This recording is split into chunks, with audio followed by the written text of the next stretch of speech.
Bonjour à tous, heureux de vous retrouver pour ce nouveau Quintet Flash du jour ce vendredi. Direction l'hippodrome de Cabourg à l'occasion du prix Henri Ballière. On va évoluer sur 2750 mètres. Il y aura un rendement de distance de 25 mètres pour les plus riches du lot. Je vous rappelle qu'à Cabourg, on tourne à droite. Une épreuve dans laquelle on va donner un net avantage aux chevaux qui s'élancent justement des 25 mètres.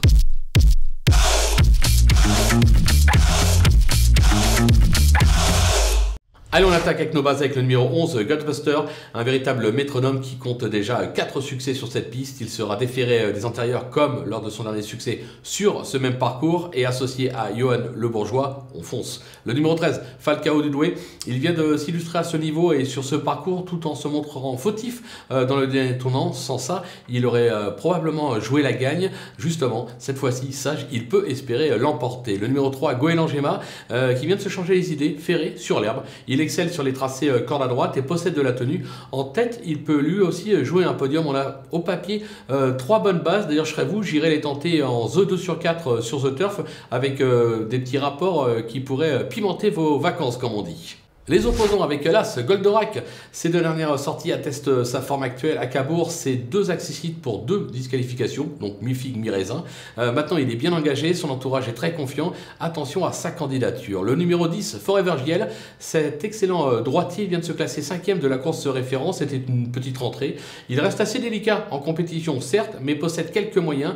Sage et avec une course dans les jambes, il peut se montrer redoutable. Le numéro 8, Gloss Futo, sans être un champion, ce 6 ans a montré quelques moyens.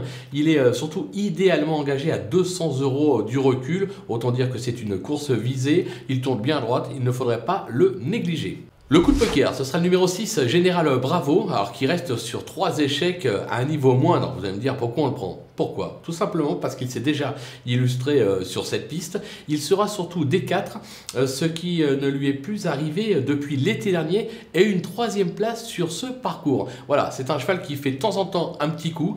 Pourquoi pas ce vendredi avec une très belle cote à la clé? Ça peut être amusant vu la réussite en plus du coup de poker ces dernières semaines. Les outsiders avec le numéro 4, Goldie Star, 2 de ses 3 derniers succès ont été acquis sur cette piste. L'engagement est favorable en tête.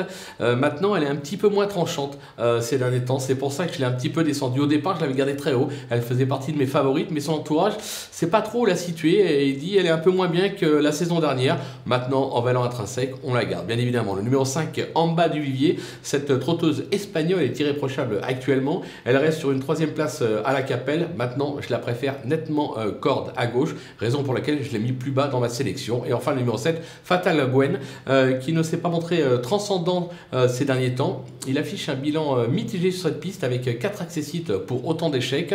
Maintenant l'engagement est plutôt bon, il part en tête. Raison pour laquelle pour une 5e place, pourquoi pas à belle cote. Les délaissés avec le 2, Groupie du Ken, elle s'est déjà bien comportée sur cette piste, mais force est de constater que ses dernières sorties sont franchement décevantes.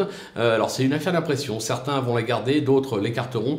Moi je prends un risque, on ne peut pas toutes les garder, raison pour laquelle je préfère tenter l'impasse sur ses chances. Le numéro 9, Éole de Prioré, ce fils de Jacques de Belloué n'a franchement pas convaincu ces derniers temps. Il a déjà gagné sur cette piste, mais c'était en 2017, ça commence à dater. Il est mal engagé aux 25 mètres, raison pour laquelle je l'écarte. Et enfin le numéro 12, Élite d'Érable, il alterne le bon et le moins bon ces derniers temps, mais affiche toutefois 70% de réussite sur cette piste. Alors c'est plus dur aux 25 mètres, son entourage est dans le doute avec lui, ils ont du mal à savoir exactement comment il est parce que le matin il ne montre pas grand chose sur la piste. Là encore c'est une prise de risque, mais avec 13 partants on ne peut pas garder les 13, raison pour laquelle je tente l'impasse et je l'assume, comme on dit. Voilà, on a fait le tour de ce beau quintet, on va se quitter avec ma sélection et bien évidemment mes conseils de jeu. Et n'oubliez pas, si vous n'avez pas encore un compte sur theturf.fr, n'hésitez pas à profiter du code promo FlashTurf qui défile en bas de l'écran pour aller vous inscrire à la clé, un petit bonus de 250 €.